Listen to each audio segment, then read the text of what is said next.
and welcome to episode 27 of the Luckycast. I'm your host, DeoxysPrime, and joining me on this anime podcast, we got Kenny. Hello. We got Matt. Hi. We got Frank. Making my triumphant Luckycast return. Oh Yes. my god. After a forced hiatus exile to the Olive Garden. And we have Funk. Hello. And I have big news to share. I wonder what with this everyone. could be. So I have it on good authority that this is the first or one of the first podcasts to be partially recorded from under the comfy kotatsu. Is this the worst forced meme of all time? I don't know what you're talking about. It's very cold. It's an appropriate time to have one's kotatsu out. Uh-huh. Okay, we'll just keep it at that then. Hmm. So, I bet you're all wondering why we're here. No, I know why we're here. Why are we here? We're here Fuck to you. do our end of the year anime awards for 2017. And Could we do them for 2016 again? I thought that was a strong one. It was a pretty solid year, but no, we're not going to rehash history.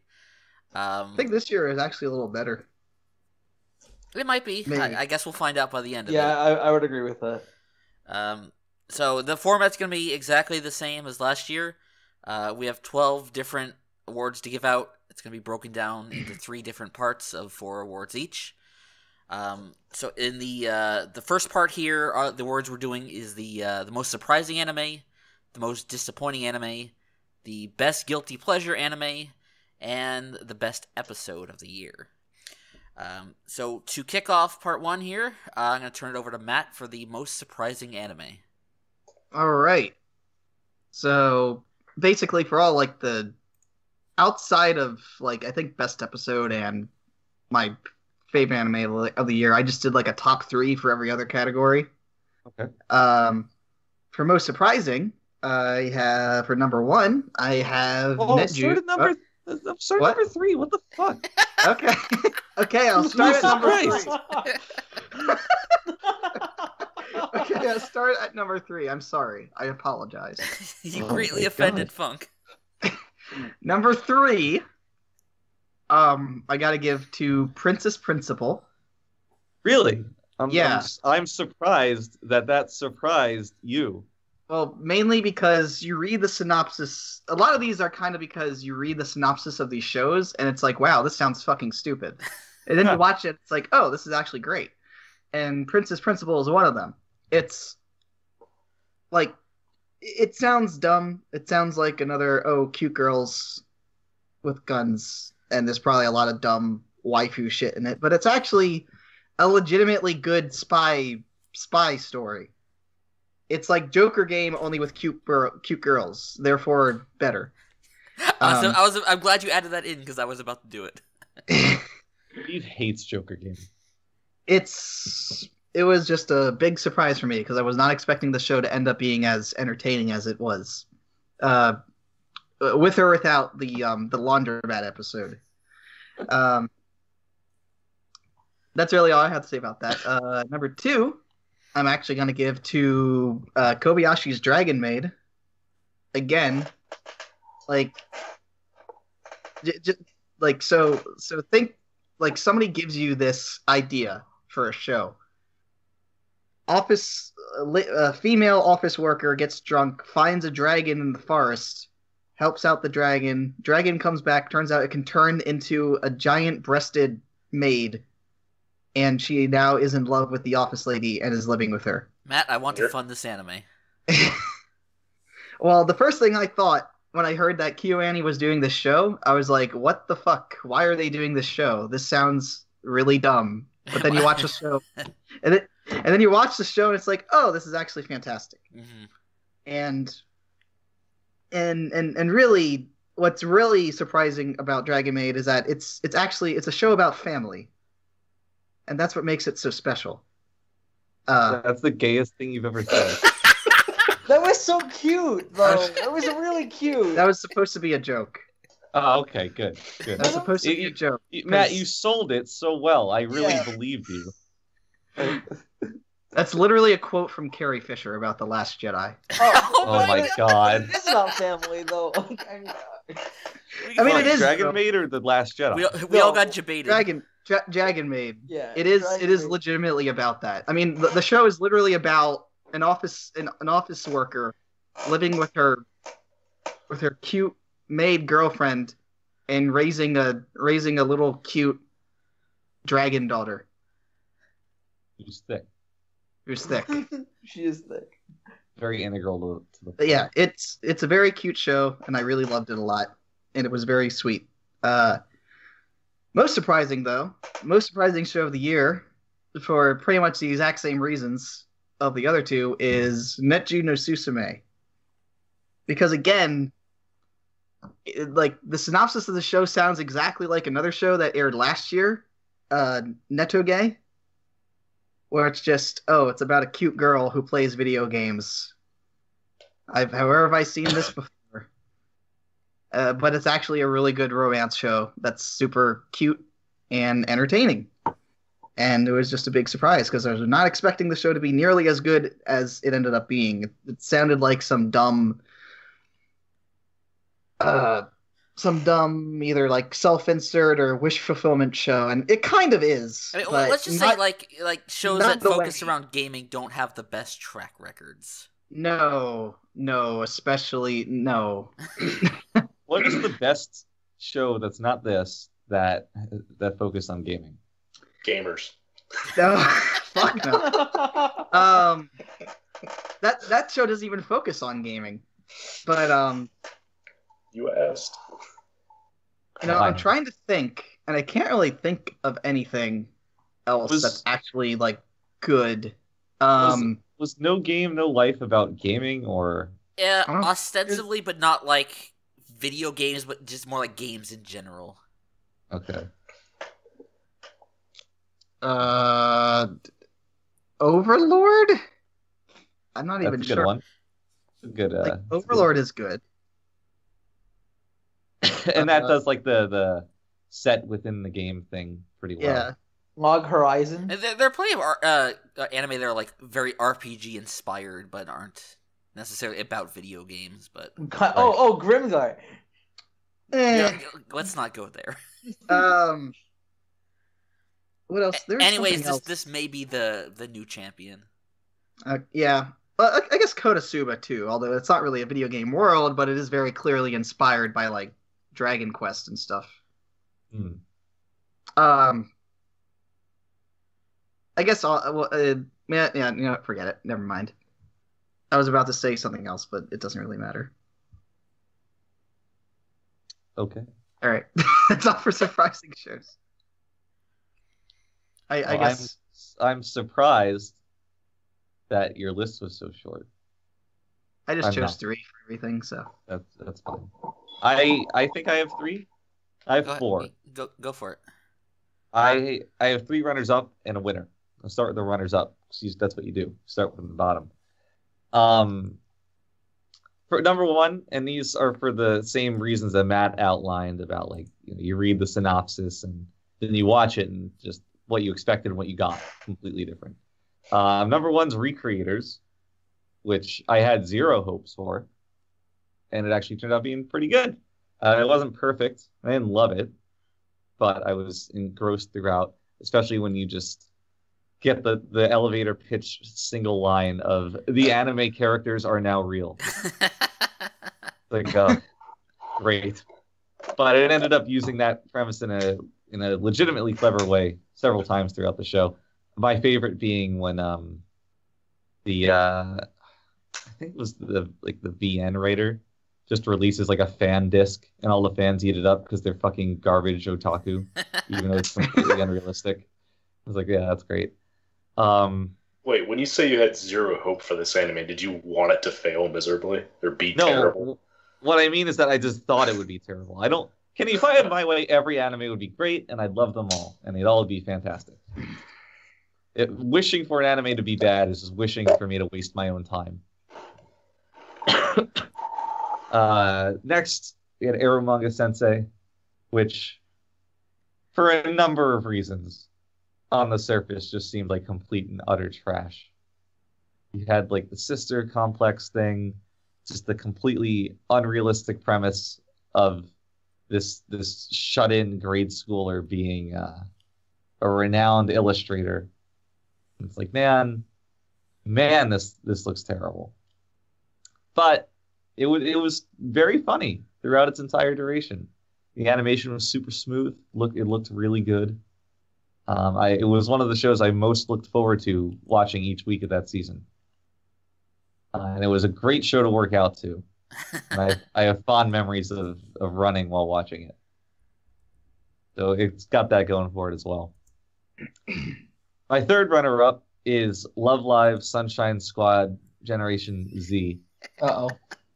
And the reason that this was disappointing was because I'm sorry, surprising. I have the disappointing heading right below this in my notes, and my wires got crossed. The reason this was surprising, rather, was because, and I detailed my experiences watching the first episode. Very avant-garde. Yeah, it was extremely avant-garde. And I was not expecting that, having seen the majority of the previous season. So when I came into the first episode and saw that they were willing to take such risks, I was very surprised. Now, it did its job in that it weeded out the secondaries and perhaps tertiaries, such as myself. So I can't say I stuck around for the entire show's run. But I will cherish my memories watching that first episode because it was a very good example of what you can do when you abandon preconceived notions of what your show should be, market research, and some amount of common sense in favor of giving your fans the best product. And my number one most surprising anime of the year was Garo Vanishing Line, which was a show I just kind of watched on a whim. Looking at it, at the plot synopsis and the poster, I was like, man, this all just looks like not schlock, because that implies some amount of entertainment to it, but just boring action trash. Because I don't watch a lot of action shows. It's like pure action anime. That's not usually what I go for. So when I turned this on and I found myself engrossed in it, this silly show with a guy who was a talking motorcycle and a gold suit of armor whose name is literally Sword. I was surprised by how much I enjoyed it. And it's one of my more favorite shows from the previous season. It's actually still running. It's a 2-core show, and I'm excited to watch it through to the end. Oh. So good job, Garo Vanishing Line. Good job. You did it. Nice. Steve. Ray. All right. So, honorable mentions. Arrow Manga Sensei. I remember very explicitly not wanting to watch this show because it was by the same author as Haremo. I was like, fuck no, I'm not going to watch this. And then the first episode comes out and everyone's like, this is actually kind of good. I'm like, do I actually have to watch this? And then I watched it and it was actually not bad. So, but by virtue of that, it has to be on this list. There's also Anime Guitaris, which is a show that I kind of liked at the first episode, but, you know, it didn't really seem to be anything special. But as I detailed on the last podcast, it kind of goes fucking nuts in the last few episodes, and that really won me over to really liking the show.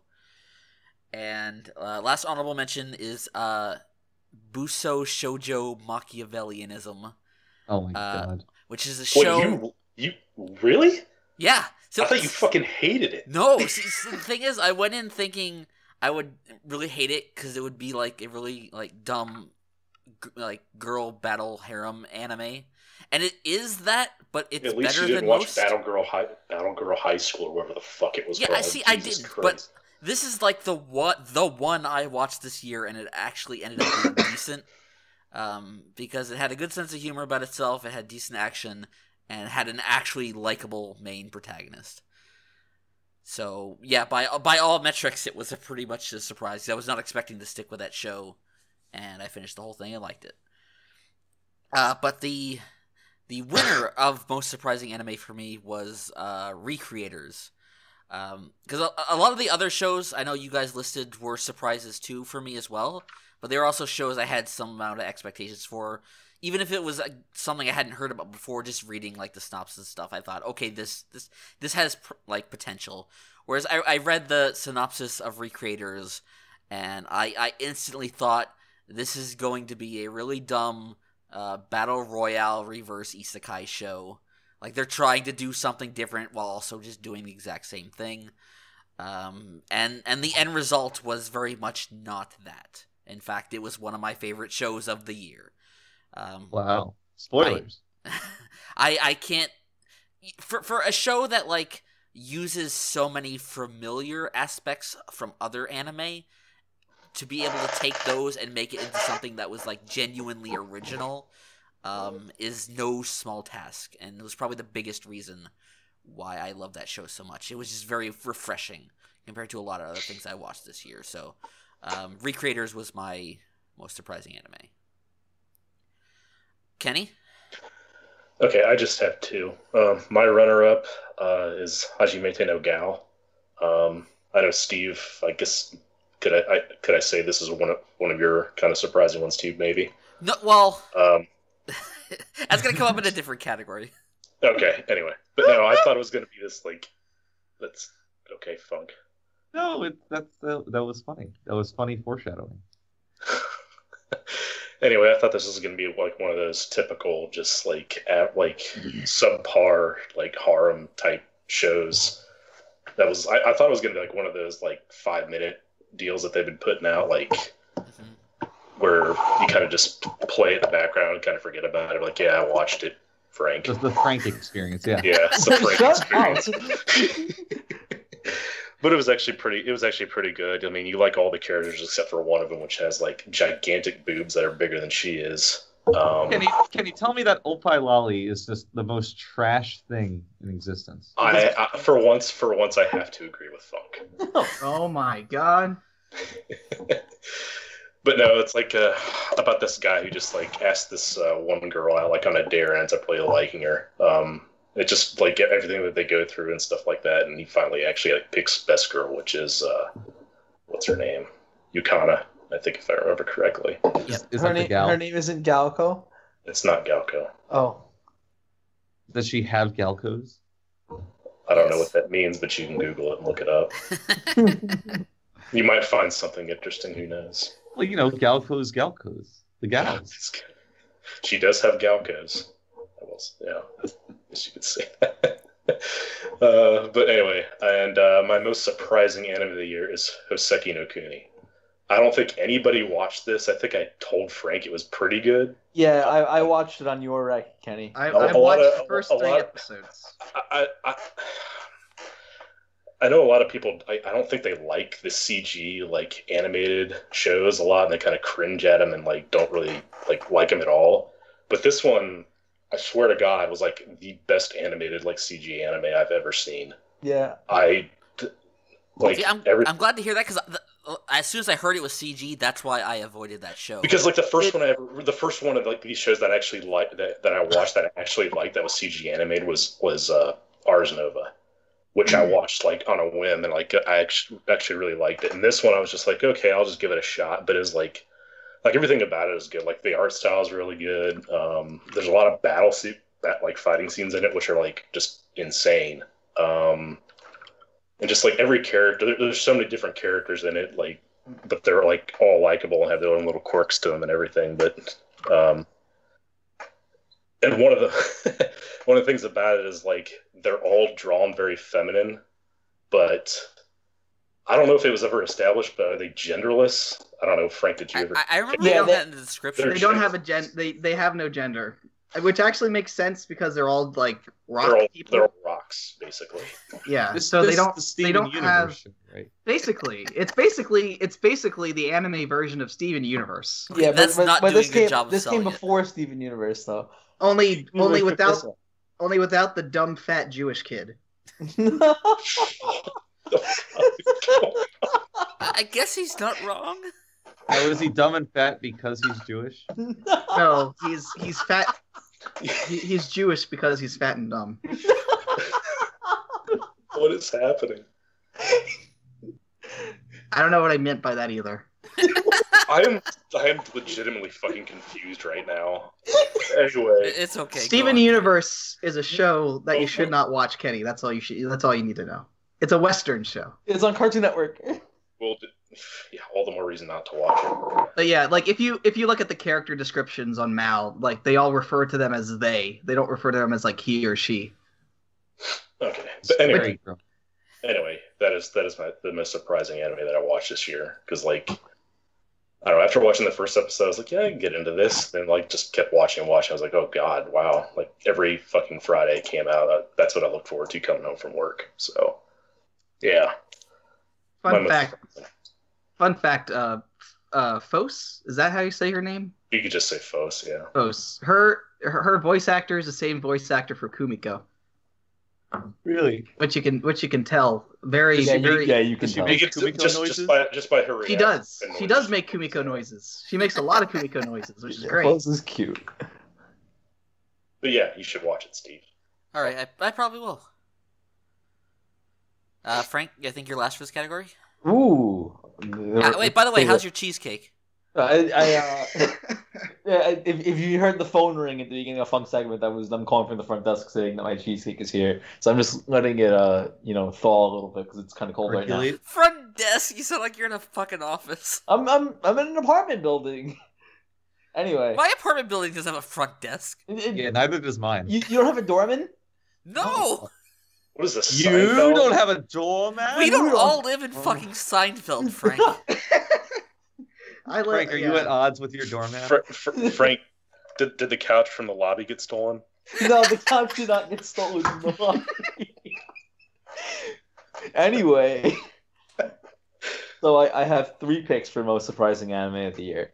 In third place we have Kobayashi-san Shi no Maid Dragon, which is kind of surprising in that I wasn't really expecting it to be so explicitly a show about 2 female characters falling in love and raising their daughter, but it turned out to every show.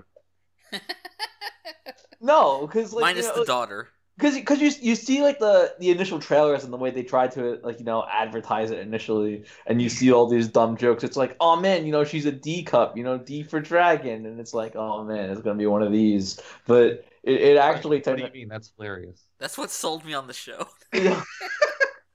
And then it became My Two Moms. Yeah, well, I really preferred the angle it took. It was very heartfelt. Most of the comedy was very solid. There were only a couple of jokes that I found that sort of ran their course by the end of it. But the basis for it was all very strong. And I walked out of it not really knowing how I felt about it, but upon reflection, I look back at it very positively. Because you highlight the good and you sort of forget a little bit about the bad. So I'm glad that I amended my score and I got out of the high 7 club, and I'm now. What was the bad though? This seems like a pretty universally beloved show. I'm curious. There were some elements about it that I really didn't enjoy. I thought Kana's friend's character was a little one note. Yeah, okay, Colin. No, it's true though. She does the same joke over and over again. I didn't like the joke where he's constantly dreaming about sumo wrestlers and shit because he's like smushed between her tits. I don't know. Wait, what? Where the kid with Luco is having the nightmares every night. I thought those jokes ran a little. I gotcha. Frank doesn't like straight Shota. Listen. Shut up. Anyway, and I thought that the ending was a little, I didn't think that it quite had the resonance that I was expecting from it initially, but I look back on it with fondness. At number 2, we have K-Mono Friends, and I'm the only person in this podcast that watched it. You actually watched it. I did watch it. Wait, was that 2017? It was in the summer. It aired in the summer, dude. Wow. No, it aired in the winter. Because it's like one of those shows that people won't shut. It feels like people have been talking about that for years. Oh, maybe it did air in the winter. I kind of wish I did watch that, but I had like the first like 2 or 3 episodes like downloaded, and I just deleted them. I was like, I'm too far into this season. I can't be on bothered. the podcast, I remember Funk calling it straight garbage. So. It was. It looks like straight garbage. He calls a lot of things garbage, though. You can't listen to everything. Well, he only watched the first episode, right? The first episode, like, it looks like garbage, and it's, obviously. I only got a few minutes in, and you just see like this lion girl running around the savannah, and it's all horrible CGI. Yeah, it's gross. What are you left to expect, like, as a reasonable human being who values their time? It's like, I'm gonna give this another chance. No. Well, why don't you just fucking sit through it and let the implications of it sit? This show was made by a staff of 10 people with nothing to their name. It had a phone tie-in game that crashed and burned, and they were expecting the phone game to get really popular, and so they were like, "Oh, we're gonna make an anime," and this staff of 10 people had to take this rotting corpse of this mobile phone game and work, some semblance of a plot out of it. And in actuality, it's got a lot of charm. The characters are really nice. It feels kind of like a trip to the zoo because every episode you learn a little more about what you do. Because it's like it's kind of episodic, and they go around the savannah into all these different areas of the Japari Park, and you learn all this new shit about these animals that you might not have heard of before, and it's sweet. There's a tender charm to it that comes from the fact that it looks so haphazard, and there's no dancing around the fact that the show looks like garbage. Frank learns what a gazelle is. 10 out of 10. Could this be the deadly premonition of anime? Frank, this is why I'm glad you make the podcast. There's intrigue to it, okay? It's intrigue. Good. Yeah, no, there's a mystery to it because there's sort of like a post-apocalyptic aspect to it. Like, no. Yeah, I swear on my life. There is apparently like some post-apocalyptic thing going on. Yeah, it's cool. It's very intriguing. I am genuinely interested in watching it. Post-apocalyptic zoo. That sounds like fun. No, and then they fired the director, and they're making a second season, which is inevitably going to suck. Yeah, that's a big controversy, and we don't know quite what's happening with the second season. But no matter what, if it doesn't have that director on there, it's not going to be the same.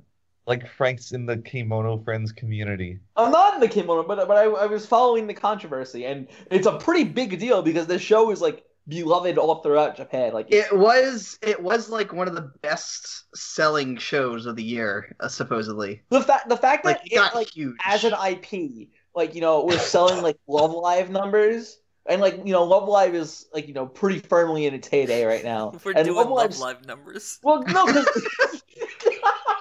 because Love Live sells so much because they bundle Blu-rays with a chance to win tickets for their concerts. So with every Blu-ray is one entry into the raffle that gets you tickets to, go to their lives. So a ton of people buy their Blu-rays en masse. Are you telling me Love Live's popularity is entirely manufactured? More or less, yeah. Oh my god. That's pretty smart, though. Yeah, I know. It's a genius move, but that's what they do. So the fact that Kimono Friends was, placing that high on charts without any sort of draw like that is pretty outstanding, honestly, and it goes to show just how much charm the show has. I do know it also made a real life penguin fall in love with one of its characters. Yes, that's because they had a collaboration with an actual zoo in Japan. That's from Kimono Friends? Yes. That penguin girl that was in that zoo is from that. Yes, that's hilarious. The penguin died though. Yes. But the penguin was of a broken heart. No, he died and joined his waifu. Yep, that's in the afterlife. Oh my god. Is she dead too? No. Did she die in the show's run, Frank? No. She won't be there waiting for him. Yeah, just wait for global warming; it'll catch up. Oof. Yeah. Oof. And then finally, my top surprising anime of the year is the same as Kenny's. It was Hoseki no Kuni, and I think that I went into it not expecting a lot because, again, I heard that it was a CGI show, and I heard that it was anime Steven Universe, and the idea of it kind of turned me off. But there's, great pacing to, the initial, setup. none of the information that they give to you at the start feels like it's necessarily there to pad it. Like, it's all building on this, again, there's an intrigue to it. There's a mystery to the setting, and the characters are all very likable at the start. And following Fos as they go through their journey, it feels very cathartic from start to finish. None of it really feels like it's wasted. The battle scenes are very excellently done and really creative, and I came out of it with a much more positive feeling than I was expecting to have going in. So I can't really sing that show's praises high enough. It was one of my favorites of the whole season, and I wish I had been on the podcast to discuss it, but alas. So do we. Shut up. I gotta go to the Olive Garden. I wasn't at the Olive Garden. Why you gotta bust my balls, boss? Balls. Yeah, bust my balls. Frank, it's because you're our friend. Oh yeah. I'll bash you to the Olive Garden. Oh wow! I just realized. So Frank. Yes. You want to know who the director of the show is? Of Hoseki no Kuni? Yes. Yeah. It's a guy who did Love Live. Oh yeah, I heard about that. Like OG Love Live. That's really cool. What the fuck? Yeah. He also did Gate. I didn't know that the Love Live guy did Gate, and now all of a sudden things are falling for this. Things are falling really hard into place right now. Oh my god. Holy shit. He's made 2 shows that are specifically filleting Japan, Japanese culture. Who knew? Okay, and that's it for surprising anime for me. And I think that wraps up surprising anime, unless anyone else has anything to say about it. Nope, I think that's it for that category. So we'll move on to most disappointing anime. This is the corollary to this. Matt, you're up first again. All right. So number 3, which is gonna be a little controversial, I guess. This is more of a fault, I guess, of my own than anything. But I'm gonna have to give it to Kuzu no Hankai. Wow. This has been some time coming. Yeah. Well, I watched the show out of season after it aired, like pretty recently, because I just wanted to watch it because everybody was saying it was so good, it's so shocking. Oh my god, it's so disgusting and gross, and everybody in it. Yeah, I don't know if. When I watched it, the word I would use. Well, that's the thing. When I watched it, I was like, wait, that's it? Like, the most shocking thing that happens in the show is a teacher having sex with a student, which really, whatever. That's not that big of a deal. Yeah, we all played Persona. And or at least I played it the right way. I don't know about you guys. Yeah. Ew. And, but you were on that podcast. I don't think any of us described it that way. No, it's more of what I read on the internet than anything. And I think the reason for that is because a lot of anime fans are so fucking, like, sheltered from actual drama and relationships and, like, life that they just don't really, that, like, when they see something like this, instead of cute girls doing cute things, they're like, oh, they, like, shudder and get all squirmy, and it's like, dude, this is something I see happening, like, to people all the time. Right. And people getting cucked. Really, what? Oh yeah, I guess that is true, getting cucked. But like, the thing that I guess just really disappointed me about the show is the fact that I just didn't really think it was all that good. Like, the characters I thought weren't very interesting. I thought they were all very bland and boring and didn't have a whole lot of development. Like, the teacher, Akane, was that her name? Yeah. She was History's greatest monster. She was the most interesting character in the show, and she was also probably my favorite character in the show as well, because she was the one who had the most development, and she was, like, the only one who really changed significantly over the course of the show. How are you gonna shit on poor Echan like that? Echan's garbage. She is garbage. But I do think that other characters in the show had an arc. Maybe not one as pronounced as the teachers. I suppose so. I don't think that she was the only one to develop. They develop, but I don't know. I just didn't really like any of the other And characters. the girl who was interested in the princess girl, what's her name? I Mariko. liked her, if only because she acted as a nice foil character to the main character. Yeah. I thought that was a nice. Well, because the main character was a real person and she was anime. Yes, I guess so. The idea was that she lived her life as if she lived in an anime, but she came to terms with the harsh reality. So, well, the difference is that like at the end of the show, the main character is like kind of broken and from not being able to be with who she wants to be with, and then anime girl is like perfectly fine. Like she's just kind of moved past it, which you see at the end when she's like in the fashion show, dressed up all beautiful, and it's just a good what do you call that? Not comparison, but parallel that they got going on there between the two. I thought that was nice, but I just kind of found myself bored while watching the show a lot. A lot of it was just kind of edgy introspection, and I don't know. I'm big on navel gazing, so maybe I just really enjoyed this. But and also there are a lot of moments where I was just kind of thinking, "Oh, good, they're having sex again. Great, I have to watch this for another 3 minutes."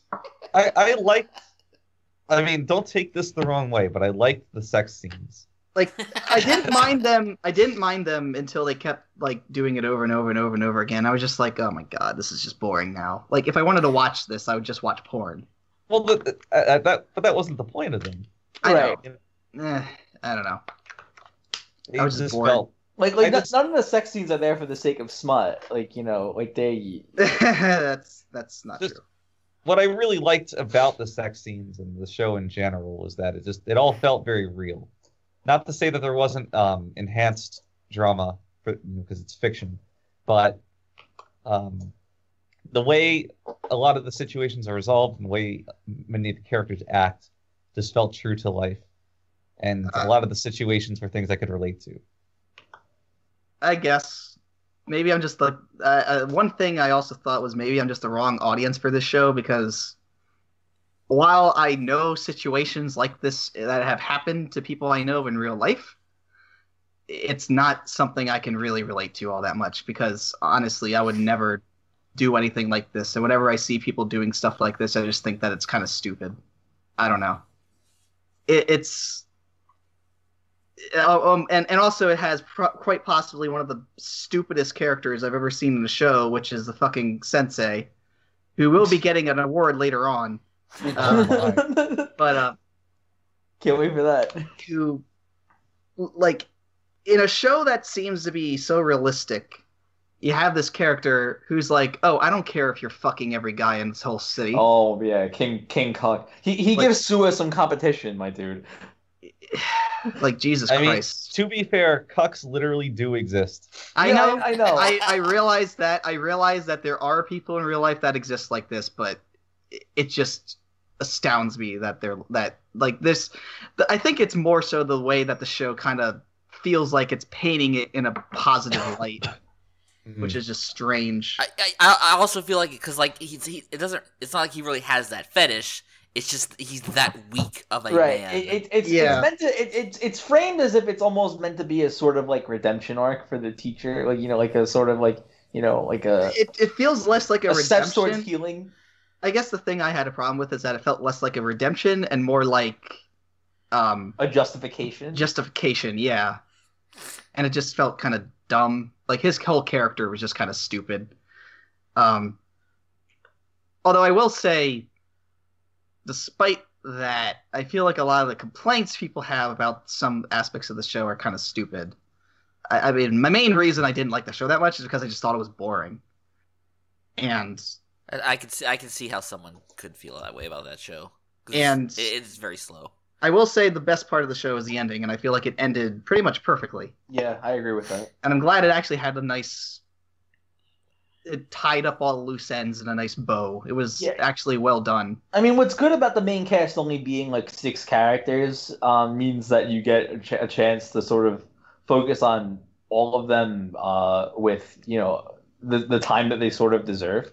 So when all of the plot threads come together in a way that feels like it's moving towards a well thought out conclusion, it feels very satisfying, even though the cast is a bit small.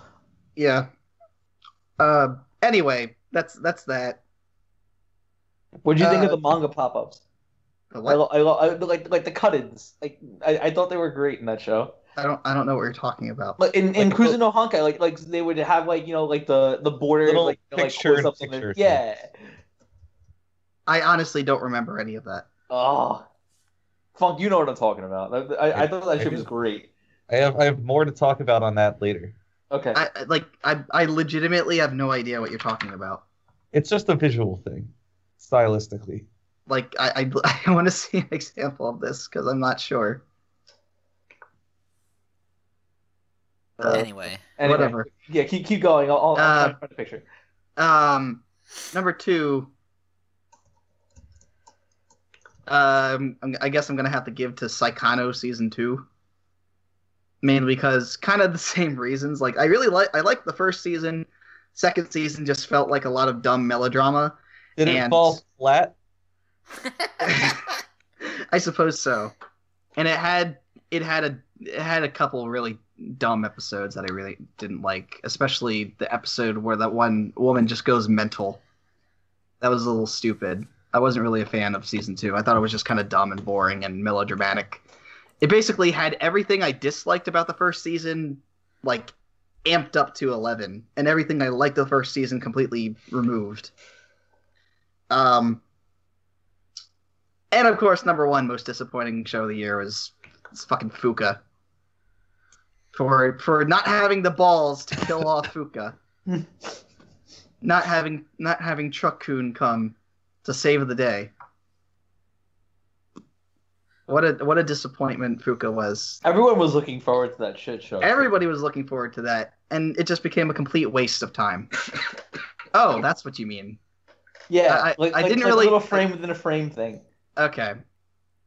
I've seen that done before in other shows, and I didn't really notice it all that much in this show. But I mean, I like this. Like the directing, I had no problem with the directing necessarily. It's just that's fucking boring.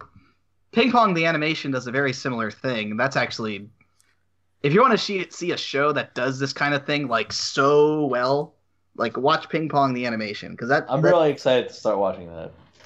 It's crazy good with that thing. But yeah, most disappointing. Fuka didn't have the balls to make a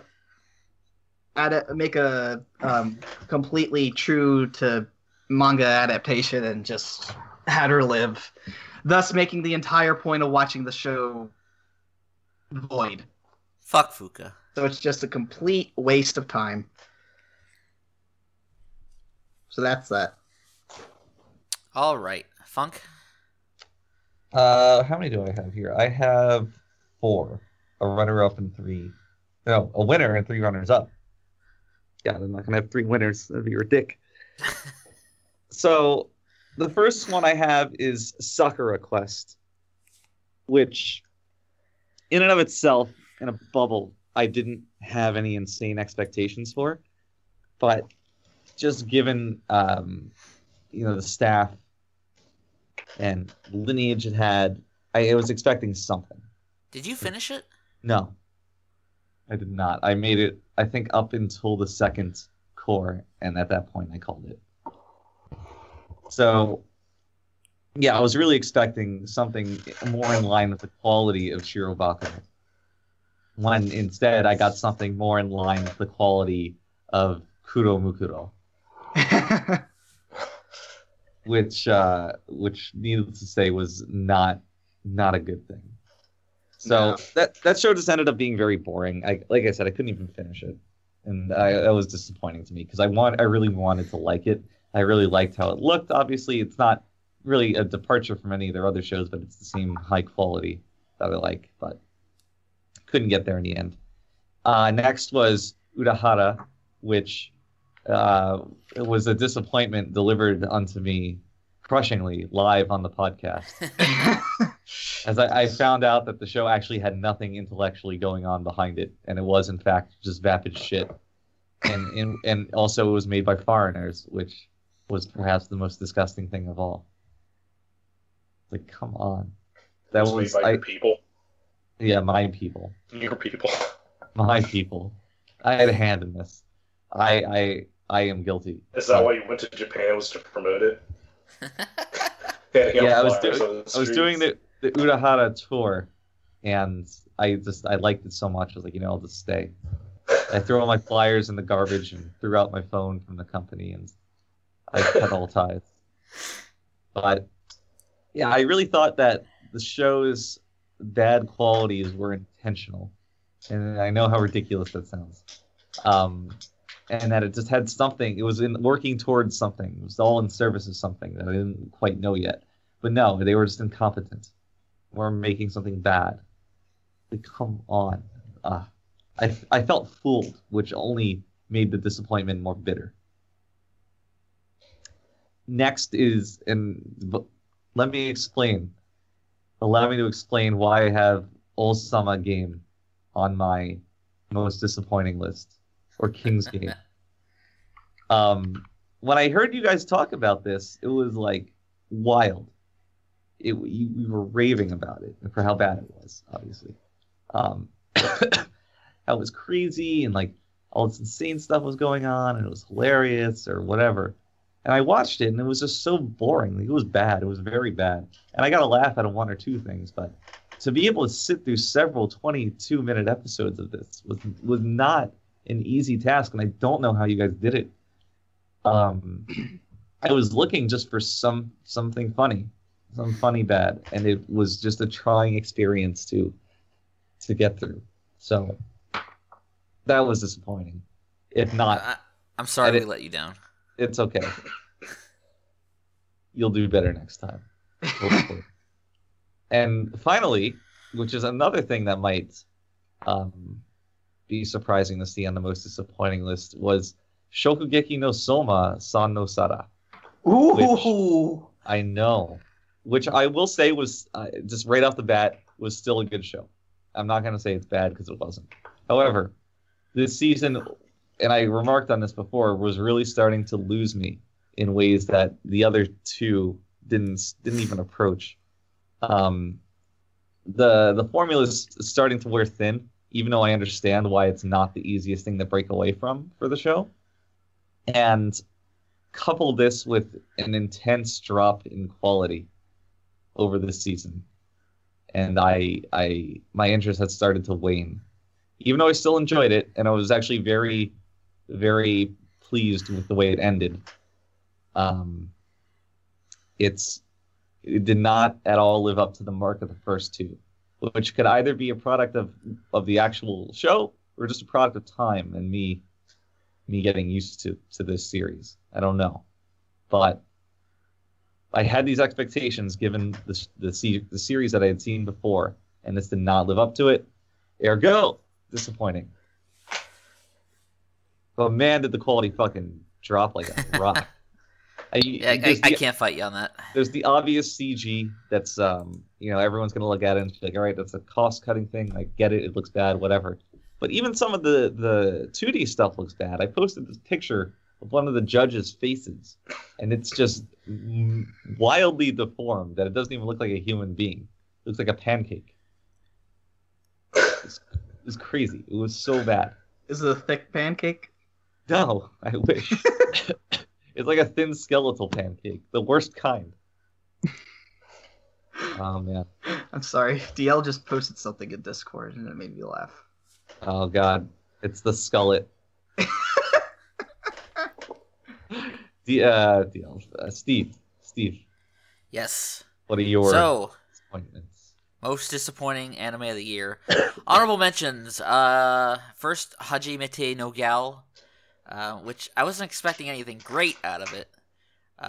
But it hit on a lot of things I liked, and you can see the good aspects of the show in there that are also in the manga that I went and read. And then you realize like this is just such a bad adaptation of a good manga. I was just like, for what it is, it was never gonna be anything great, but it still could have been even a guilty pleasure, and it couldn't rise to that. Next, we have Kato, the right answer, which was disappointing. I almost didn't want to put it on this list because I had no expectations originally going into it. And then Funk recommended it and really built it up. And to his credit, that first half of the show really lived up to that and more. Like, I was totally into what that show was putting down. It had, like, an amazing atmosphere. It was totally unlike any other anime this year. And then the end of the show just turns into complete nonsense. Which is a shame, because, like, I had that feeling even, like, while I really liked the show. It's like, man, I don't know how they're going to stick the landing to this, because it just built up so much that it was kind of bound to fail. But it failed in, like, a very spectacular way. Finally, honorable mention to a movie, which is Pokemon I Choose You. Oh my fucking god. This movie fucking sucked. What a fucking sad movie.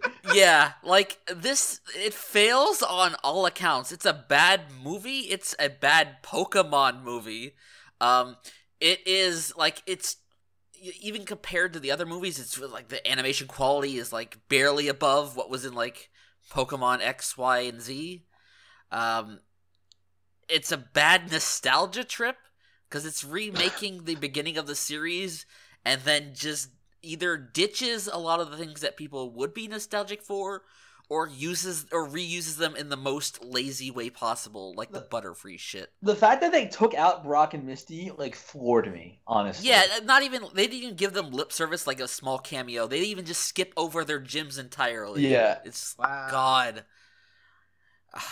I wanted to like that because, you know, I feel like there was room to do something like this, like a remake of the show as a movie that could have been cool. But it was just like the worst Pokemon movie I think ever. Like even something like Jirachi Wishmaker, which was boring as fuck, was at least a movie. That movie is so bad. This thing is just like a collection of random scenes stitched together. Yeah, they called a movie. It's a really bad montage, and it has no idea what it's trying to be. Like, yeah, it has no flow. It has no structure. Like, it starts off as a story of Ash becoming a Pokemon master and turns into this quest to find Ho-Oh, and it's only tangentially related to each other, so fuck that movie. Does it play the Pokemon Advance theme? That is a good theme, Kenny. You can sing it anytime. I forget it. I can't remember. That's okay. The most disappointing anime of the year was Masamune-kun no Revenge. Oh my God. What expectations did you have for this show? A lot. So, opposite of like Recreators, where I read the synopsis and didn't think very highly of it, I read the synopsis of this show and I was like, wow, the show is going to be great. About this guy who was a fat kid and gets rejected and then goes on this quest to turn himself into a Chad to date this girl in the future and ultimately just reject her outright and humiliate her. I was like, wow, this is going to be fucking great. And then the title of the show ended up being unintentionally accurate because there was no revenge in this show. It just, like, there is no resolution to the story. It's one of those, you know, go buy the manga. The actual story of him going after this girl feels like completely secondary because it gets sidetracked at every possible instance. It's like a cool premise that I think would have worked better for like a movie, like a 2-hour, maybe an hour and a half movie, but it does not work stretched over this long. And even then, they didn't even get to a resolution. So yeah, it was just like a case of reading the synopsis and thinking like this was going to be really cool, and it wasn't. And it was also like a show, like I think one of the first shows that aired last year. I like even before that year started, I had found that show and read the synopsis. I was like, okay, I'm putting this on my plan to watch because I really want to find out what this is. And what it was ultimately very disappointing. I dropped it 8 episodes in. I realized that I was watching it and I was getting nothing at all. But I'm surprised that you had such a strong reaction to reading the synopsis. Yeah. Well, I don't know if you remember, but this was the show I recommended on the I winter do. season I podcast. remember that too. Because like the first half of the show, like the good stuff is there, like it's sticking to that premise and seeming like it's going to make good on it, but it just ended up going nowhere. So in other words, just watch that One American Dad episode. Stop! Did you bring up American Dad last time we talked about this? I bring up American Dad every time we talk about this shitty show. It's like, just watch the fucking American Dad episode where Francine wants to kill fucking George Clooney, so she pretends to date him. Like, same things. I'm not watching Francine, American Sean, Dad. no revenge. So Frank likes American Dad. That's what I'm getting out of this. Frank's gonna be an American Dad soon. It's true. Oh my it's God. true. One day we'll be an American Dad. I've heard it's actually not that bad of a show. No, it's pretty fucking bad. I watched it. My roommate in college put it on along with him, which I hate. So is American Dad your most disappointing anime of 2017? I didn't watch any American Dad in 2017. Interestingly enough, Well, So why don't you tell was it us then your most surprising anime? it wasn't, because that was Hoseki no Kuni. But yeah, if we're moving it on to me, then I guess I'll take the reins. Tag me in. What was Samurai Jack season 5 your most disappointing show? Oh, 2017? that was. I totally forgot that was 2017. Was the Ghost in the Shell live action movie your most disappointing anime? Listen, I'm gonna of beat the 2017? shit out of that kid. I challenge him to the duel.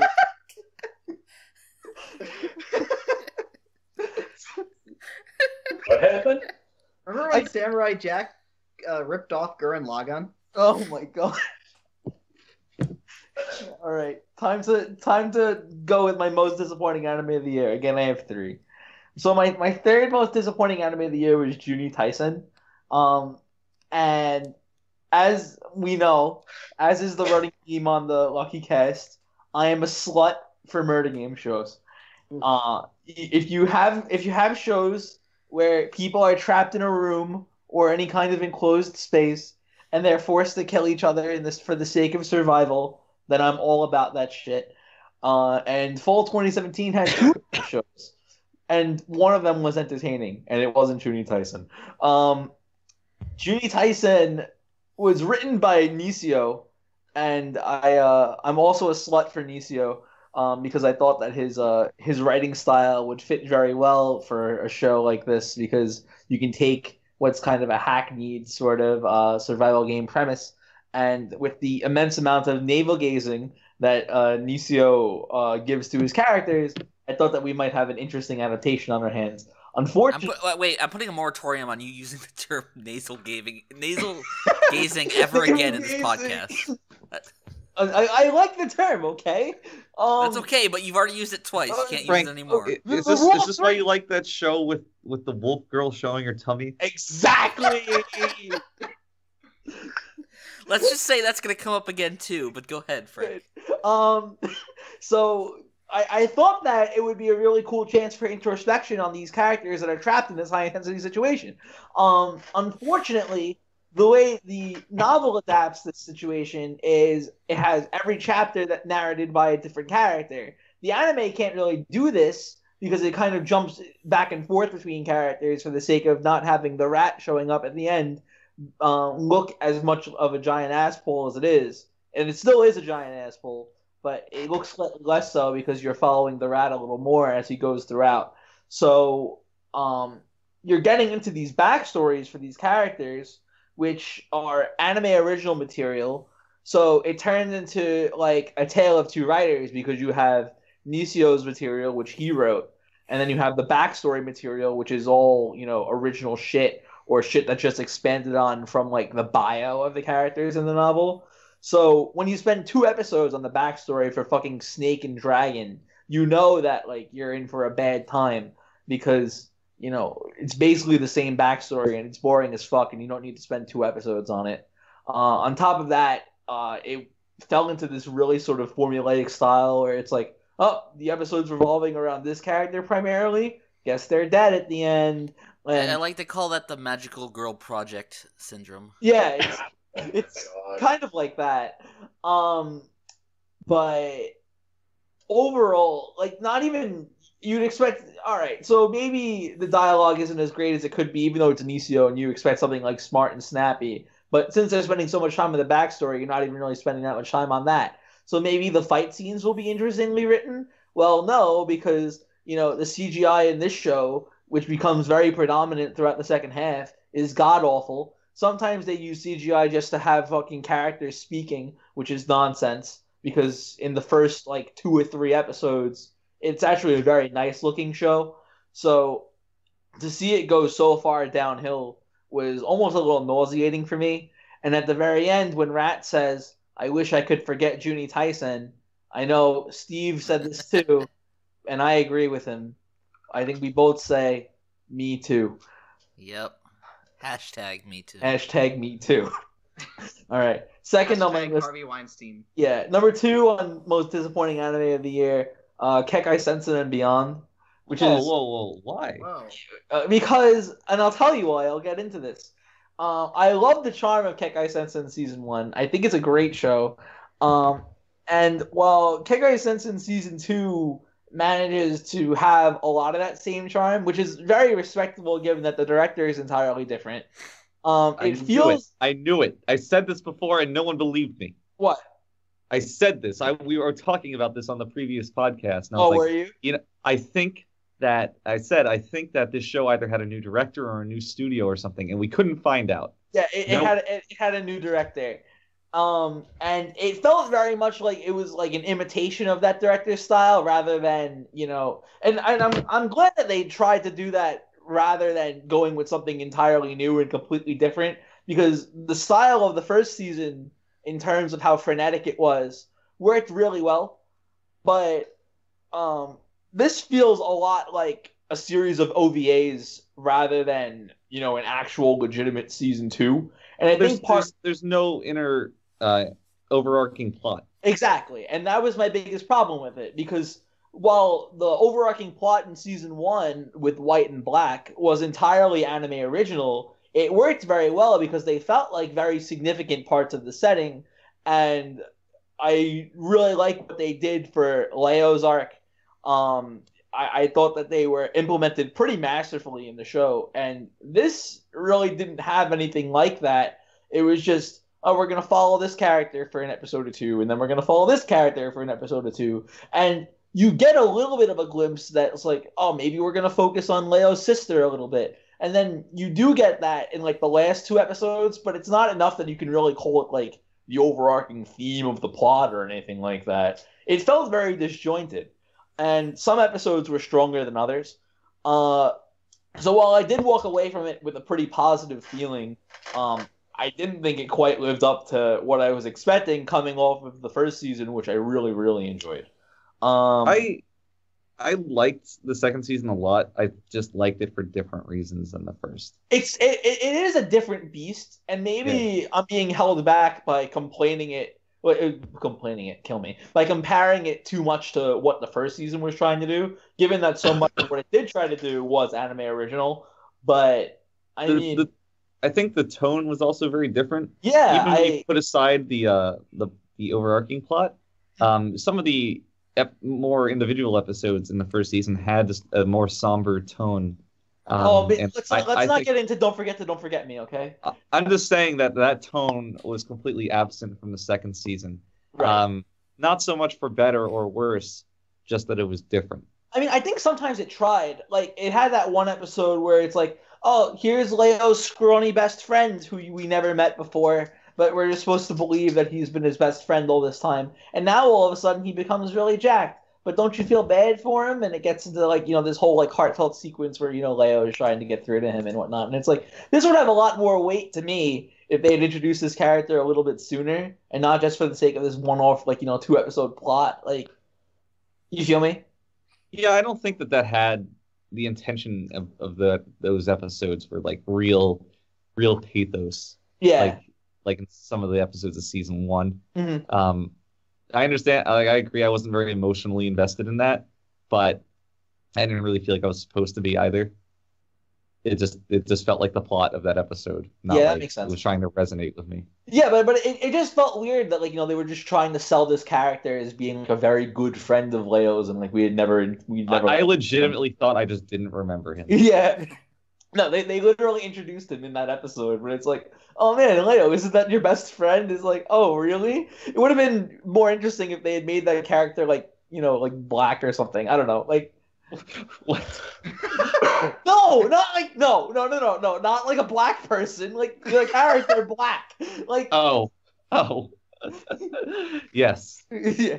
Anyway. Especially because Black just shows up at the end. For no real reason. reason. Anyway, so that's my criticism of Kekkai Sensen and Beyond. I still liked it, but much for the same reasons why you had Soma 3 on your list, I wasn't quite as engrossed in this one.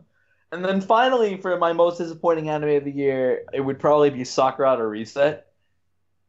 I'm amazed you had any hopes for that. I did have hopes for it because, first of all, it was David Pro's show this year, and it's like, all right, they're taking time off JoJo to make this, so it's got to be something good.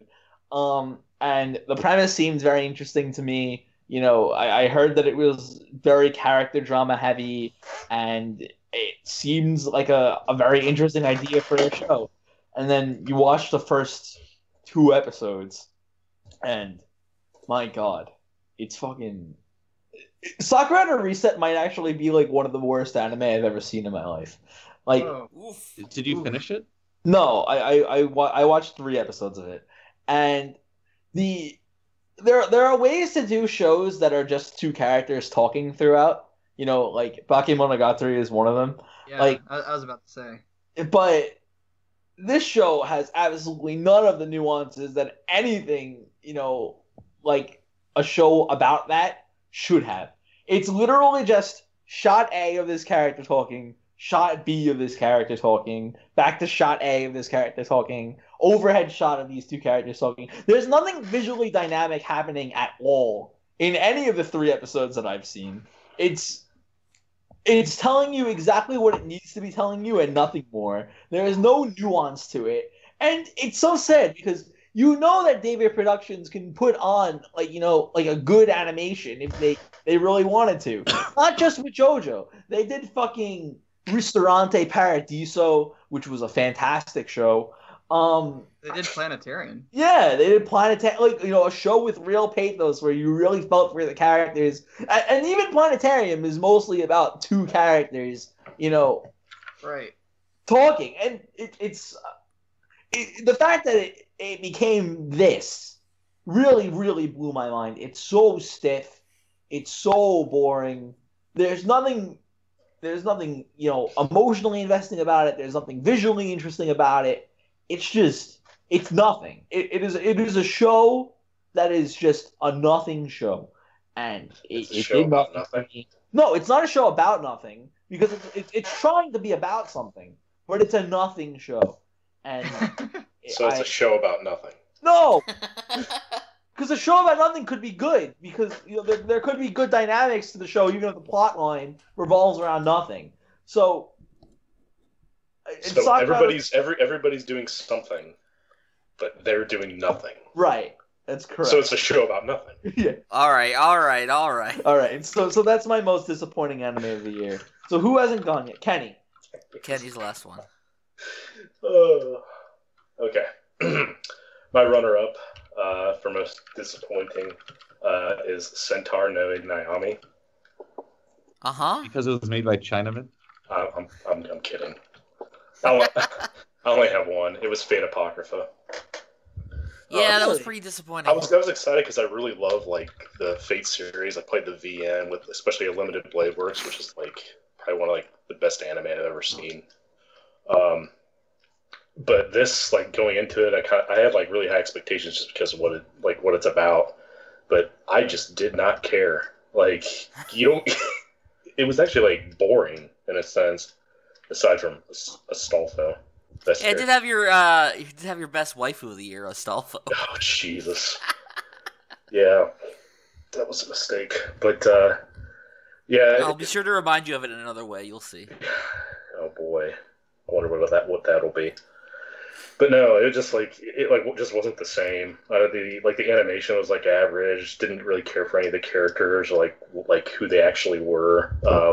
Apparently, there was one episode towards the end that was had insane animation. Steve, you dropped it, right? Yeah, I did. Did you get to the part where they introduced Shakespeare?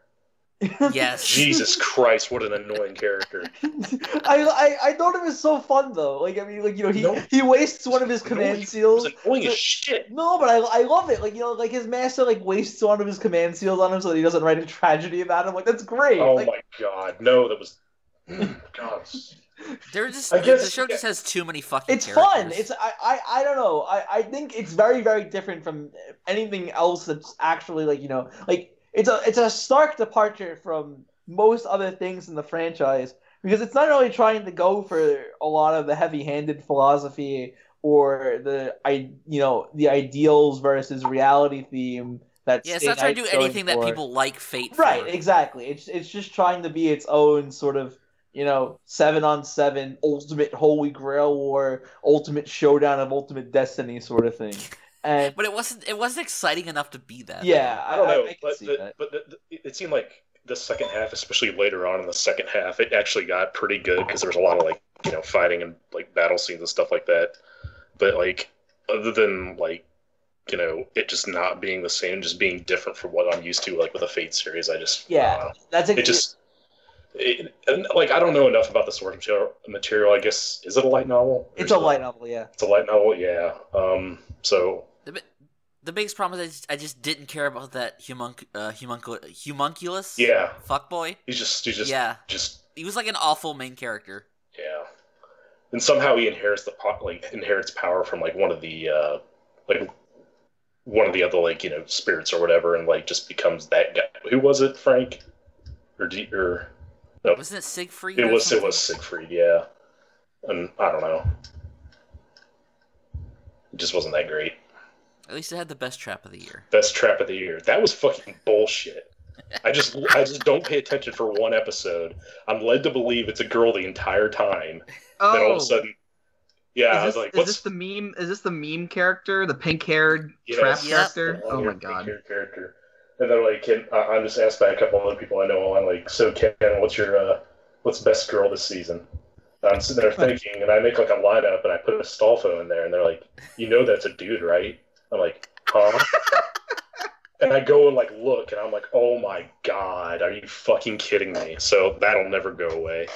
And then what's even better is later on in the series, one of the characters actually sees him naked, and for the whole time, everybody thinks he's a she. Yeah. But then it's oh, whatever. Surprising character of the season. That's all I got. All right, so let's move on to best guilty pleasure anime of the year. I'm gonna lead this category because it's usually my thing. First, honorable mentions. Let's go with A Sister's All You Need, which is a show that surprisingly won me over by the end of it. It's the biggest problem with that show is it's trashy, but it's also trying to be not trashy, and obviously these two angles of the show conflict with each other very much, and it just becomes kind of a mess in places. But at the same time, I just actually really like the characters in the show. It won me over on pretty much all of them. Any show that has a group of friends that you can really feel like you're interested in finding out more about them. I'll stick with that show, and I did, and it was okay. Did they ever play that logic story game again? No, but so that was an interesting thing about the show is that they played other games and they would take up significant segments of the show, and it was actually kind of comfy. There was an entire episode where they just played D&D. Huh. And they had a bunch of other games like that. Not that exact game, but it was a very reoccurring thing in that show, which is kind of neat. And I liked it. I enjoyed the guy's shelf of games, which had it was full of real games that you would see at someone's house if they're a board game enthusiast. was a nice little touch. But I Yeah, it dropped the was. show because it was bad. Steve, Yeah. as someone who's Ken. only watched just a few episodes, like how the fuck did you make it through like the first like minute or two of that show in the first episode? Because I knew it was not real. Because I didn't. Because I like. How did you not know? I didn't like look at the fucking like synopsis or anything. Like I've been like trying to shy away from doing that with like But it shows was that very I'm watching. clearly a joke. Because I like, believe if it I wasn't believe- a joke, I believe Jokes Steve referred aside, to I it still as- couldn't sit through it. It took me like 3 tries to like make it through that. I was just like, this better be like fucking worth it. And even then, like actually seeing like one of the main characters that like wrote the fucking like anime or whatever it was, like I just couldn't stand him. So I'm still like only like 3 or 4 episodes in, I think, or something like that. Like, is it worth finishing, Steve? yeah. Yeah. Okay. I believe Steve referred to that like first scene in the show as like the biggest blood filter. Yeah, it kind of is. I don't remember that. Whatever. And like the thing is, I knew right away because like if this was seriously what the anime was about, they would have never allowed this on TV to begin with, because it clearly has to be a joke, or they wouldn't be able to get away with it. Horrible. Horrible. Other honorable mentions, we have Buso Shoujo Machiavellianism again, for pretty much the same reasons I said before. But yeah, just watching this pretty alpha guy beating up women, putting them in their place. You know, I can't say. Quote, I like shows Can't say where I males didn't enjoy beat up women, end quote. Steve, 2018. Finally, other Probably than huge DL2. boobs, we know what Steve's into. Oh, just let Steve, tell DL this is a show where a guy beats up girls and DL is going to be all Oh, over it. I believe Funk Yeah. made that exact same joke on the podcast when this aired. Yeah, I believe he called it DL Core. Oh my god. But am I wrong? No. No, you're not. No, you're not. And final honorable mention to Netsuzo Trap. Oh my god. I didn't even know you watched this. I did, yeah. It's on mine too. God, I don't even know how to describe that show other than just like fucking guilty pleasure. It's a soap opera. It's a fucking It's Spanish fucking soap opera, It's a but dumb as an soap anime. opera. Like, And it had girls kissing girls, Yeah. so there you go. Still couldn't sell but- me on that one. There was a clear winner for Guilty Pleasure Anime of the Year, and it's Aramanga Sensei. Oh my god. oh my god. Like I said before, I was not expecting to watch this, and I watched it, and I liked it. Even putting aside like the author of the original series, like I was just so over Emoto shows years ago, so the thought of actually liking one again, And you liked 2. I did, yeah. It's very surprising, but yeah, it was like I was not expecting at all to get into the show. It is the common saying about it is the show is trash, and so am I. Yeah. And that's kind of how I felt about liking it, because it is clearly trash, but you know I mean, I hate using this phrase, but it knows it's trash, and it plays that up very well. And you know, in spite of all that, it had very, very likable characters, which is very much unlike Aremo. Like, that was the big difference between this and Aremo, is that I like the characters in the show. They were not horrible monsters of people. So yeah, all due respect to Aramanga Sensei. So is it basically like crossing the line between man and bum? You just eat that half-eaten and clear out of the top of the garbage can. Kenny's just trying to cram in as many Seinfeld as he can. But it's a good analogy. So let me jump in here because I don't have any honorable mentions. I only have one entry here, and it's also Aramanga Sensei. So I'll just cut in. The reason I find this show to be a guilty pleasure is not only because of the subject matter and obviously perhaps the complete lack of nuance with which it approaches it, but it's also how much I really enjoyed this show. Like, this isn't just some curiosity that I enjoyed and just didn't care about. I really was into this. Like, I really watched it and enjoyed it to completion. Mhm. And it's slightly embarrassing. And because usually I have very little shame. I couldn't think of many things that were a guilty pleasure because I just tend to watch everything, and I've stopped caring about most things a while ago. But this still gave me a little bit of looking at your door, making sure it's locked. She got those headphones plugged in tight. Oh yeah. So. I guess I'll jump Matt? in. Yeah. Mine's a little different, I guess, because I actually just changed something on there because I originally was gonna have Dragon Maid on there, but when I really think about it, like that doesn't really describe that show, Guilty Pleasure. That show's just a pleasure. It is just a pleasure. Pleasure? A pleasure. Ape leisure? Ape leisure. Dunstan leisure. I don't know. The number three for Guilty Pleasure I'm gonna have to give to Yojo Senki. Nice.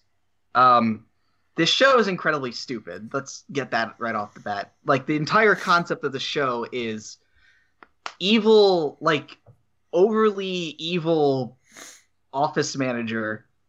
Like, this is like this guy is basically like the most stereotypical evil. Like, this is like the villain of those like stupid kids movies where like they're gonna tear down a forest.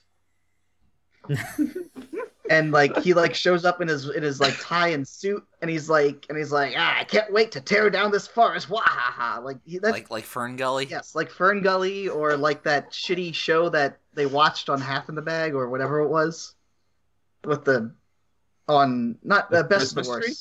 No, the one with like with Bigfoot, a little Bigfoot, and the scene where the Bigfoot like. Where like the female Bigfoot like falls like down on a log. How to Catch a Yeti? Something like that. I don't know. Who cares? But this guy is like basically he fires a dude. The dude he fires later pushes him into a train and he dies. And then he meets God, and God's like, I'm gonna resurrect. You're an awful person, so I'm gonna resurrect you as like a completely vulnerable little girl in this alternate universe where like there's nothing but war going on. And he does so, but it turns out that this guy for whatever reason, he like retains his memories. And so he's this evil, he's reborn as a cute, well, I'm not sure if cute is really a way to describe it, but he returns to life as like a little girl in this World War I universe. And he ends up becoming like this like army soldier, this like army leader. Essentially, like not really a general, but like a sergeant or something. I forget, but and it's just her being badass, like the whole show, shooting people and death, and it's just funny because you're just watching this evil little girl kill everything, and it's great. It's stupid, but it's great. Number 2, I'm actually going to give to Just Because. I only gave this show a 6. And overall, though, I think like I did enjoy it, and I know the only reason why I enjoyed it as much as I did is because of one character, and that is the camera girl. Because I forget what her actual name is. See, I like her so much that I forget her name. Komiya, whatever. Like this character brings so much life to the show, and she's just incredibly cute. And the show I don't think is really that bad. It's a solid, decently entertaining show that just is kind of doesn't really go anywhere. Like the show is essentially like a whole bunch of spinning reels for the whole thing and it even ends in a way that just kind of feels a little flat. But like everything that you would expect to happen happens in a way that's just like really boring. But the show overall I thought was enjoyable. And she kind of does save the show a bit. Also, it's not fair that she lost, because she deserved it way more than the main girl. But either way. And number one, guilty pleasure, I'm actually going to give to Aho Girl. Oh my god. You are a terrible person. Please get off this fucking podcast. This is a show I gave a 6 to. And I keep kicking myself for finding it as funny as I did. I do think it was kind of funny. And I did enjoy it. Weren't you the one that kept complaining there's no slipping on a banana peel joke or something like that? That's what was good about it. That was so surprising about that show. That's a show that deserves to be most surprising because it's a show about a girl who eats nothing but bananas, and there's never a banana peel joke. Not one in the entire show. Oh my god. I was amazed. I was amazed by that. I've already said it. Never mind. I thought the show was okay. I liked it. I thought it was genuinely funny. Although there were a couple times where I had to take a few Tylenol because of how much yelling there was. 6 out of 10 made me buy Tylenol. It was okay. Okay. Kenny? Kenny, where'd you go? I'm still here. Kenny, best guilty pleasure. Best guilty pleasure? I don't know, because I watch everything. That means you have a wide variety of shows to choose from. Yeah, but is it really a guilty pleasure? I mean, that's up to you to determine. This in many ways is the most personal award. I was gonna say Long Riders because if they Because we made fun of you. Yeah. But most of that aired in 2016. But then the last 2 or 3 episodes or 4 episodes aired in 2017. Oh yeah, that's right. They had the production quality issues. That's why I put it on there. But yeah, whatever.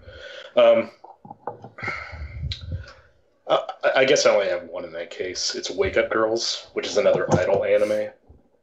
But wasn't the second season bad? It's pretty bad. But I couldn't help but just keep rooting for them. I don't know, everything about it just not good. The quality of it, the voice acting, even though they're an actual idol group, and I don't know, I guess it's just I like idol shows, and had to watch this. We had no idea. Thank you, Steve.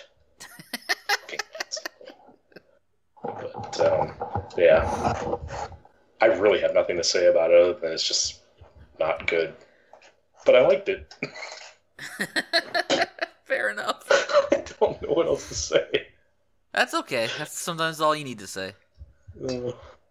Frank? Okay. Am I rounding out the segment? I think I am. Yes, you are. Okay. So, I have 3. So, my number 3 was Kemono Friends, because every time I watched it, I couldn't help it. Who doesn't like to go to the zoo? But listen, yeah. Listen. The subject matter wasn't what was guilty about it. But every time you watch it, it's I'm really watching something that looks this shitty, but you know what? When you can see past, what the eye perceives, right? Small brain is oh man, I'm not gonna watch this show because it looks like shit. And then you start looking at it with the heart, and then the big brain with the synapses flying off in all directions is taking Kemono Friends for what it is. Then you can beauty is in the eye of the beholder, right? So you can truly begin to appreciate it, despite the fact that it looks like it was animated, in MS Paint. My number 2. Wait, what did your lizard brain think about it? My lizard brain? I need to know the thoughts of your lizard brain, your ape brain. And your fish brain. There's an ambulance or something in the background happening. So my number 2 was Netsuzo Trap, for pretty much the same reasons that Steve listed. I mean, if this show wasn't only 8 minutes per episode, then there's probably no way that I would have been able to sit through it every week. But because it was so short, and the quality was so bad, it was like, all right, I have to see what happens next. How the fuck is fucking Hotaru gonna get out of this one?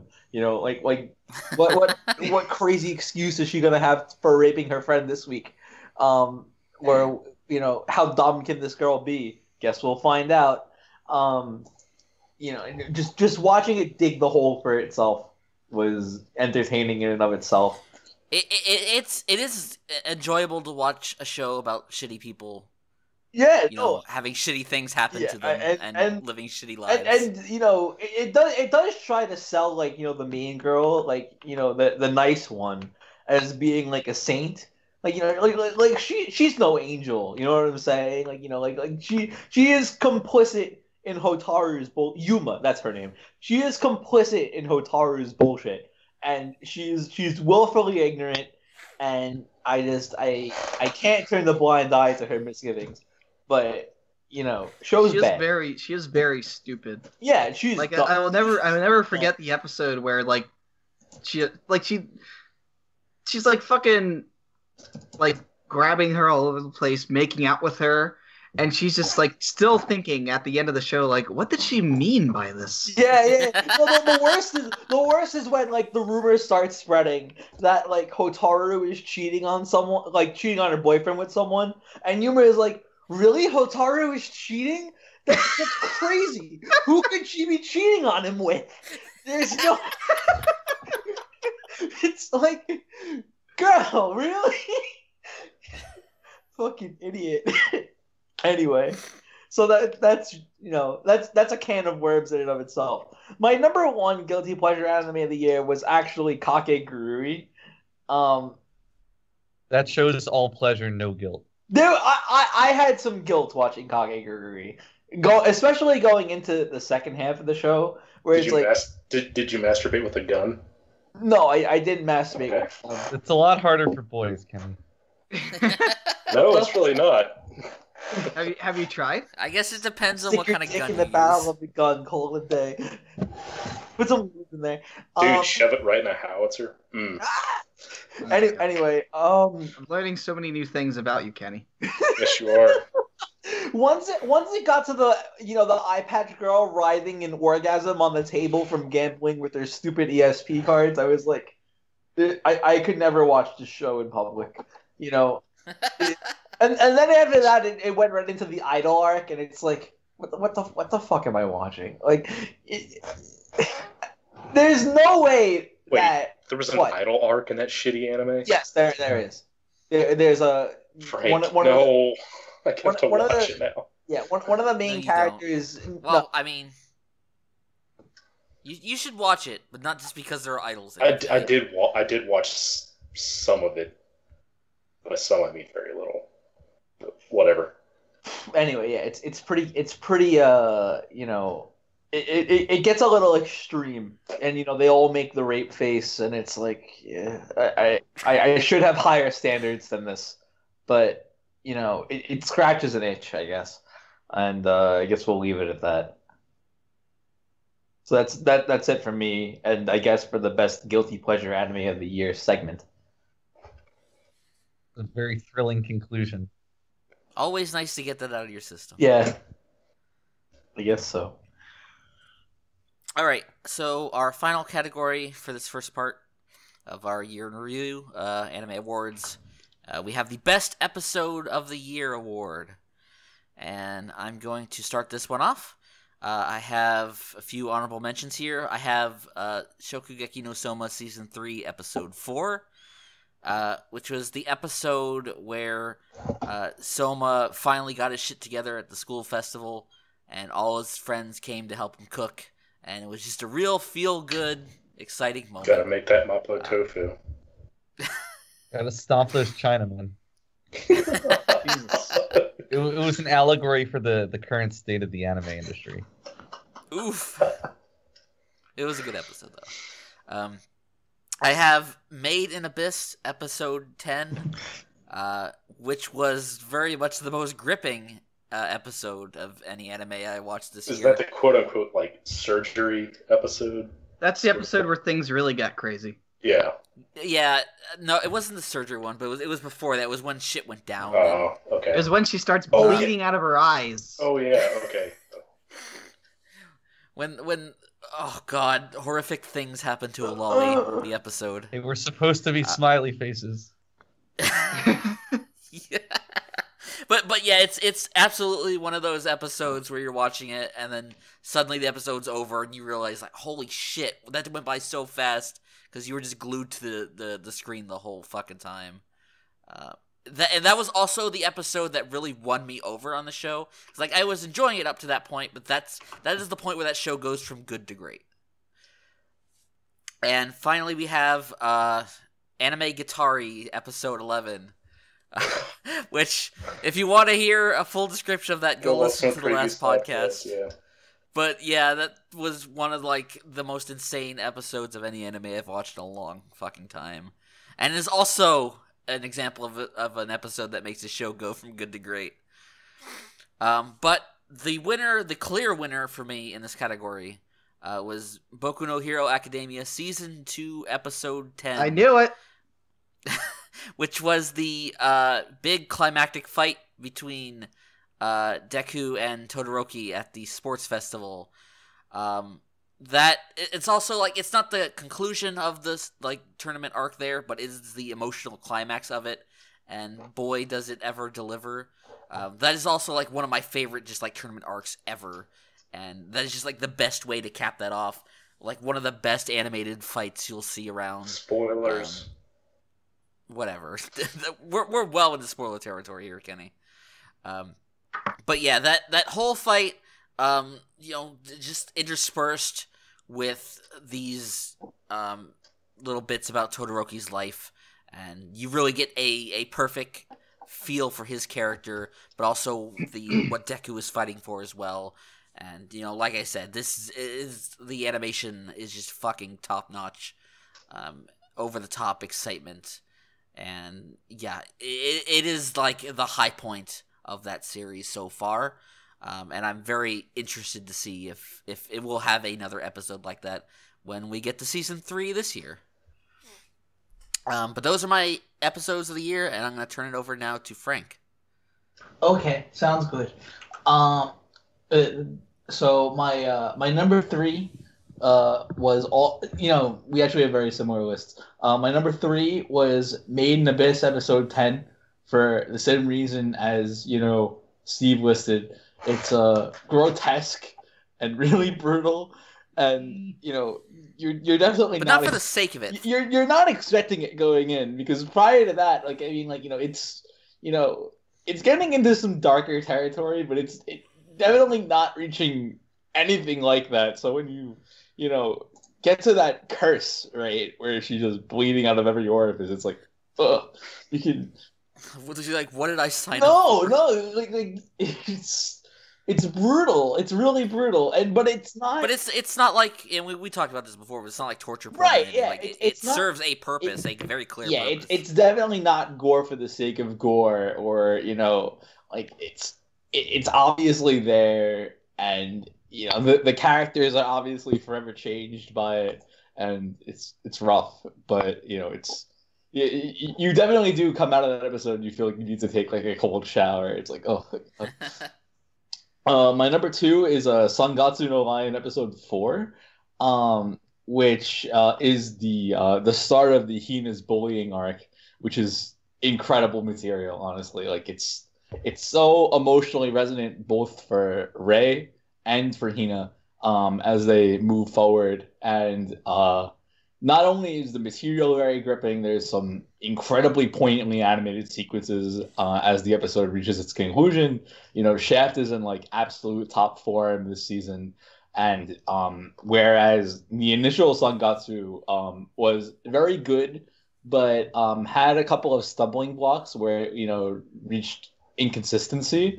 Like I think so far this season has been incredibly strong. And this episode was about the pinnacle of it. I was blown away, because the first 2 I wasn't incredibly impressed by, even though it was a bit of a return to form. But this one was just, it definitely reached new heights for the season. and it got me really invested in Hina's struggles. Kanahana puts on a great performance as her. And then finally, and I think this is going to be on most people's lists who watch the show, Boku no Hero. I think it's episode 10 of season 2. Yeah, it's really, really good. That whole fight scene between Deku and Todoroki is, phenomenal. Todoroki, his whole entire arc comes to a head there. The flashback sequence that they used there is incredibly well done. And didn't even mention the music, but the music is also perfect. It's the whole way that they direct the scene, and they, the choreography is phenomenal. And I don't know, it's such a high octane episode, and it hits you on all the right emotional notes. And the second he, starts using his fire, like, holy fucking shit. And, you see Endeavor, like, coming down the stairs, and, you know that, like, he thinks that, like, now this is going to be, like, about him. But, like, it's totally, like, the ball is in Todoroki's court right now. Mm-hmm. And for both of these characters, the growth that they have as they, press on with all of their strength before they get interrupted at the end is just, I don't know. It's to me, it's peak shonen, and that episode encapsulates everything that I watched that genre for, and just there's such a thrill when you reach that point. So you may not like it, but this is what peak shonen. Yeah, right. Like imagine like Boku no Hero Academia, like, and his face is like doing like the Chad stride and shit, and then you have like Naruto doing like the right, like, the regular walk, like something like that. Anyway, gonna pass this one on to Matt now. All right, awesome. So I actually have a top 10 for this. Ooh. I'm gonna go through some of these pretty as quick as I can. I will say 4 of them. Well, I guess there's kind of a pair of them from 2 different shows. I'm gonna go by quick because there's like 2 from 2 shows I have on here that are the same show. But the first one, number 10, is actually Osamatsu-san, 2nd season, episode 1. I couldn't stop laughing watching this episode. I'm not sure why I found it as funny as I did, but I did. It was just absolutely hilarious. And what really got me was just real life Toddy. Just this guy, Yeah. this guy in a Toddy outfit and a mask on. It was fucking hysterical. Every time he appeared on screen, I just couldn't stop laughing at that. It was the perfect culmination of that entire joke. Yeah, it was comedy kino, that first episode. Like, it was just great. Number 9, I'm gonna give to Tsukigakure, episode 12, which it kind of feels like cheating to use the final episode of a show, but whatever. I love this show. This was like the perfect romance show. And the way everything culminates at the end with all their their worries about going off to different schools, to different high schools, being far away from one another, worries about like possibilities of either cheating or just the distance causing a rift in their relationship and then breaking apart. All kind of like culminates in this big finale. Not really. I'm not sure if finale is the right word, but like I guess climax where she like kind of reads his cute little forum post that he makes. He makes like this. He makes essentially what is a fan. Like he's a writer throughout the show. He essentially makes a fanfic of his own relationship with her, and it's absolutely adorable. And after like she finishes it, like you just see him like running off to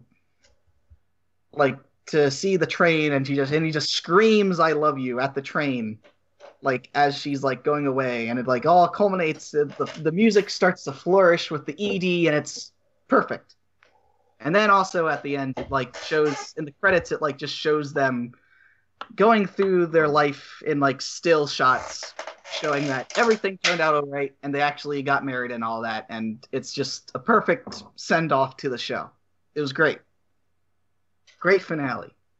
Number 8, I'm actually going to give to Girls Last Tour, episode 5, which is the episode where they are like kind of just chilling out while it's raining outside under this like metal scraps, and they like start hearing the rain like hitting random metal objects, so they just start moving around metal objects, placing them in different places, and it like makes all these different sounds. And the end of the episode is just like it just like the raindrops start to form a beat, and it just ends with this like amazing song, like new ED at the end. That's just super catchy with like this super awesome percussion that's essentially sounds like raindrops hitting random objects, and it's awesome. It's just a great summation of the show in general, of just like finding a peaceful place in a kind of dire situation. Just a really excellent episode all around. Number 7, I'm going to give to Rakugo, second season, episode 11, which is the really... Huh? Well, I was going to say that I was looking at episodes from the show, and it was between episode 11 and episode 12. Yeah, that's what I was kind of thinking too. So but I'm curious why you like 11.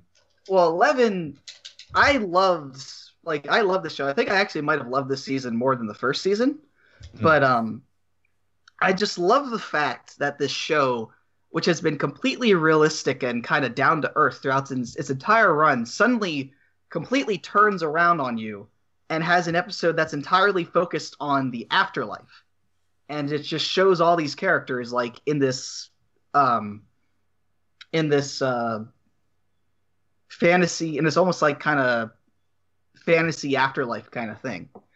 And it's actually really well done and amazing, and it's just a great send-off to the main character, to Kiku's character.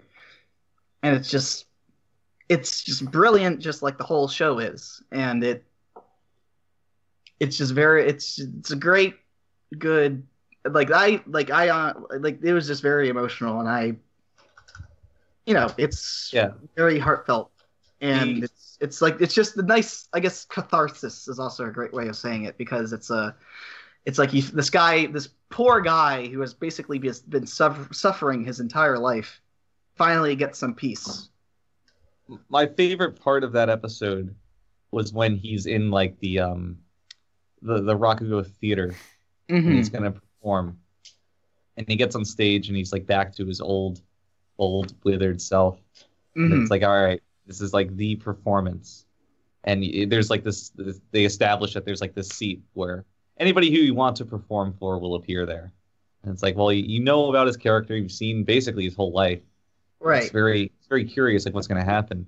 And what ends up happening is that it's like his grandson there, or his son rather, and he performs like this very childish piece, rather than any of like his more well-known pieces, just because he wanted to just have that little moment. And it's just very touching. Yeah. It's quite the scene. And it's a great episode. It's a great series. That's a great episode. I ended up choosing the following episode for my list, but I definitely cannot fault you for going with 11. It's just so strong. Yeah, I mean, the show overall is just amazingly strong, but 11 and 12 were just like pure, just perfection. Number 6, I'm going to give to the Ancient Magus's Bride, episode 12, which is the finale for the first core of the show. So this whole show kind of is going through this girl, Chise's kind of mindset. Like, essentially, this whole first core is basically trying to bring Chise more to a place of content, because she still has like some major self-esteem problems. She's super, like, she has no confidence or anything. And this is the episode where it all kind of, where she, like, basically she's sent out to this island with this other dude who was like, so the skullhead dude, Ainsworth, he kind of sends her off to make her wand now. So she's like making a wand, and she's making it with Ainsworth's what's it called? Like Ainsworth's own teacher. And after she makes the run, she goes into this weird, like, kind of fantasy, like this weird mind world. I don't even know what you say. Like, she basically goes into like a trance and meets this other character from the show. I'm trying not to spoil anything, but like she has this conversation with this guy, and the conversation is just extremely well done. It's like the whole thing is basically trying to make her realize that, like, how important she really is as a person and how impactful she's been on people's lives throughout the previous episodes, and how much worth she really has. And it's just a really well done scene. And then it also ends with her with this great finale where she like flies off. She like uses her magic to like fly off back to home where Ainsworth is. And it's great. It's just a really great way to finish the show. Like, if this show was only one core, that would be a perfect way to finish the season. Like, if there was no more episodes after that, I would be perfectly fine with that. Number 5, here again, My Hero Academia, second season, episode 10. Pretty much the same reasons everybody else said. It's just amazing, super emotional, flashbacks done in the perfect way for once, and the fight scene is crazy good, just amazingly animated. Just this explosion of emotions from all of the characters in it, and it's just great. Number 4, this is actually, so 4 and 3 are from the same show, Sangatsu no Lion, second season. Number 4 is episode 10. Number 3 is episode 4. Episode 10, I don't know, Frank, if you remember episode 10. That was the episode where half of it was focusing on the bald dude who ends up beating Nikaido. That was a good episode. Due to exploiting his disease and making him faint in the middle of the match. And it's just such a great episode because we never saw this guy before. We had this whole 10 minutes dedicated to him and his life, his mindset, his, like, just what he does for a living. And like, this show does in 10 minutes with this one character, like, more than what so many other shows try to do in 12 episodes, sometimes even 24 episodes or more. And like, you could take this 10 minutes of this episode and make it just like a short, and it would be perfect. That's how good it is. And it's super emotional. It's actually like one of the most emotional parts of the show, and it's about a character we've only seen once. It's great. And then the rest of that episode is the one where Kuriyama goes to meet Hina at the riverside because she's lonely after going on this field trip and nobody wants to be around her. And that part's just really cute too, for developing their character. Their relationship, I should say. And then again, episode 4, because again, it's just amazing. The start of the bullying arc. The scene where Hina's grandpa, where he basically tells her that, like, you didn't do anything wrong. Everything, like, you did everything right. There's nothing wrong with what you did. And it's just a super emotional scene with some of the best animation I've seen in the year. Like, it was crazy how, like, it's like all of a sudden they just got a lot more money for their show for that one scene, and it's great. And then 2 and 1 are Made in Abyss episode 10 for 2, and number 1 is actually Made in Abyss episode 13.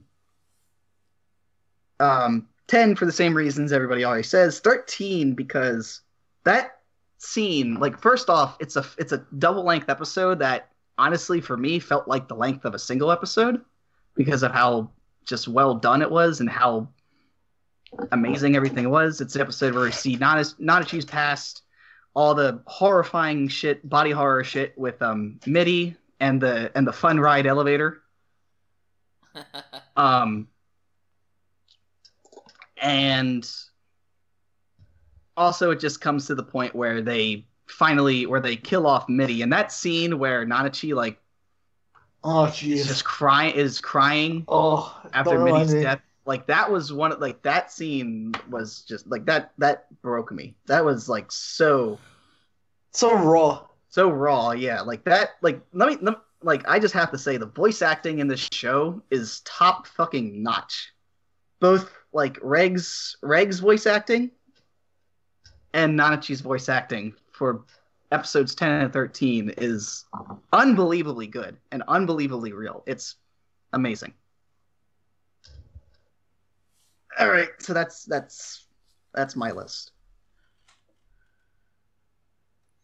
All right, Kenny, you want to go next? You mean the last guy? No, Funk hasn't gone Funk yet. hasn't gone yet? Shit. That's right. They are unprepared. I'll have a runner-up here. Recreators, episode 1. A pretty strong opener. Okay. What? Whatever. I don't know why you took offense to that. I was just backing up what you were saying. Never mind. Anyway, just the introduction with the main antagonist, Altair. It seemed like you guys are calling it calling her something else. Well, she before that she was like the military princess.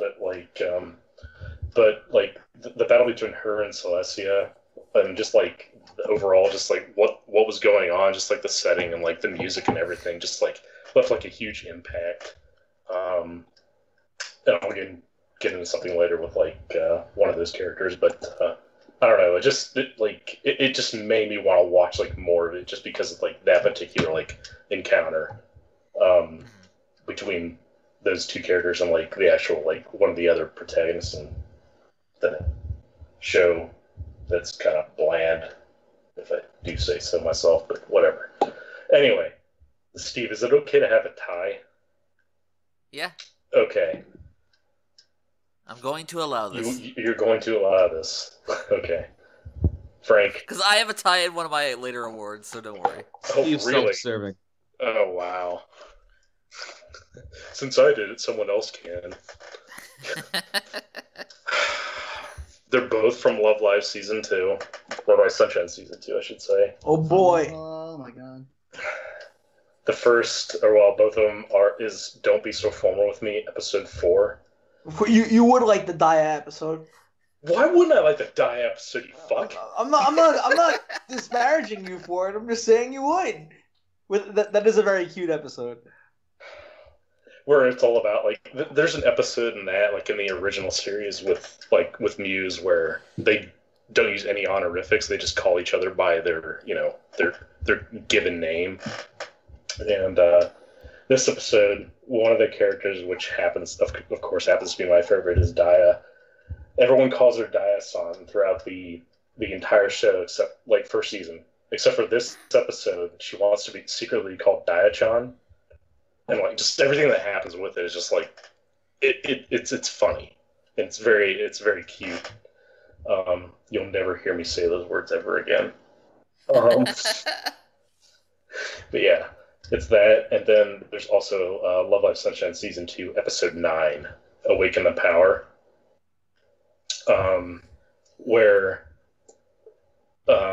Ruby, Daya's younger sister, actually becomes to one of her own, and just kind of asserts herself into supporting her sister, who's going to graduate. So ultimately, I'm guessing the group is going to be disbanded or whatever. But they actually team up with their rivals, which are Saint Snow, and so they make the most epic song. I have to say, I don't know, Frank. I don't know if you want to back me up on this or not. You don't have to, but they make a song called "Awaken the Power." Yeah, "Awaken the like, Power" is a really good song. It is like the fucking answer to "Snow Halation," which is like one of Muse's like best songs in my opinion.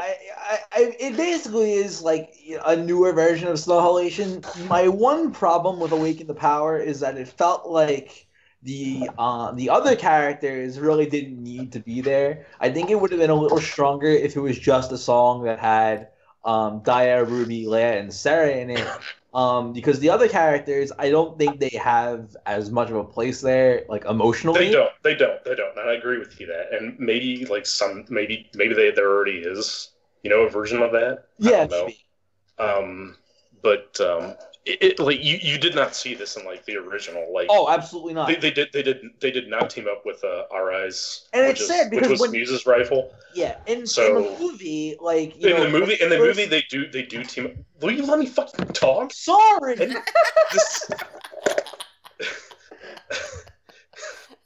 Primary stomps secondary. Tertiary. Wow. No, I'm kidding.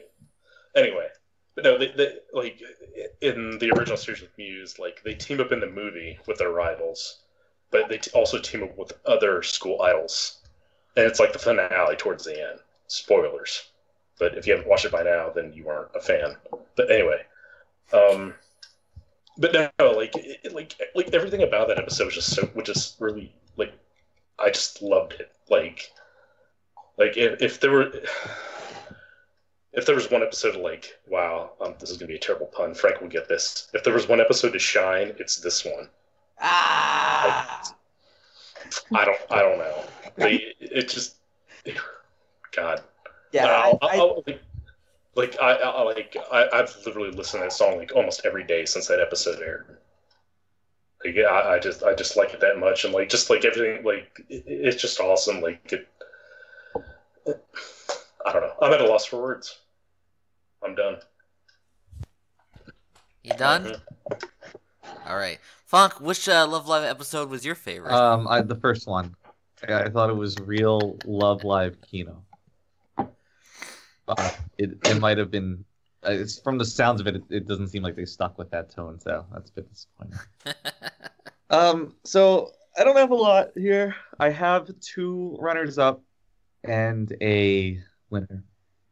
One of my runners up, Made in Abyss episode 10.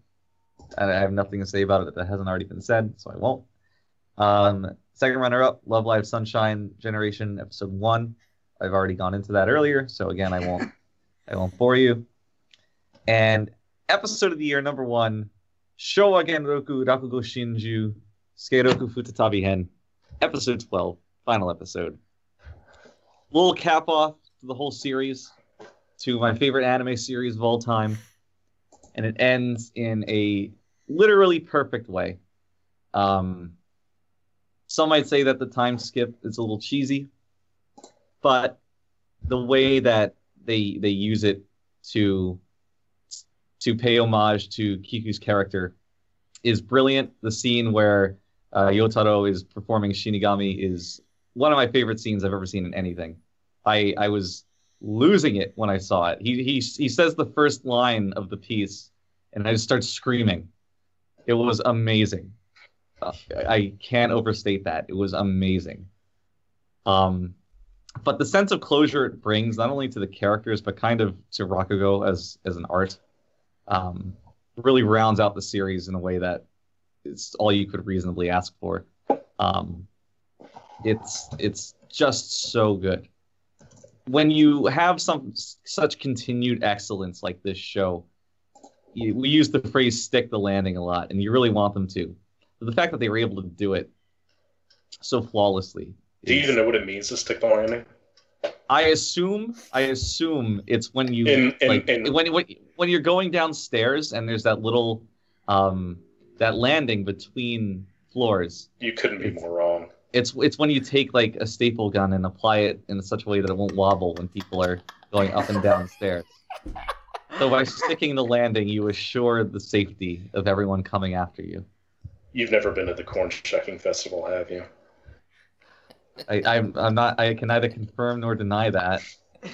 But yeah, a lot of my love for Rakugo is kind of encapsulated in my love for this episode. So when I think about this show and I think about this episode, it's just a flood of memories of how fantastic this series was. And I gave it a 10. It's a masterpiece. And that's in no small part to how strong this episode was. So, my favorite episode of the year. Love it. Okay, well, I think that's going to wrap up day 1 of our anime awards for this year. 48 hours remain. Yes, we still got 8 more categories to get through, but, we'll have to save that for another day. So, in the meantime, we're going to bid this episode farewell, and we'll be back very soon. So, say goodbye. I love you guys. Bye. Bye. Thanks for Bye, listening. All right, Wait, we're done? No. No, well, Taking a we're break. done part 1. God damn it. It's split into several. Kenny, we're 1/3 of the way there. No. And in fact, we haven't even gotten to the OPs and EDs. That's going to be permission to go, take a nap.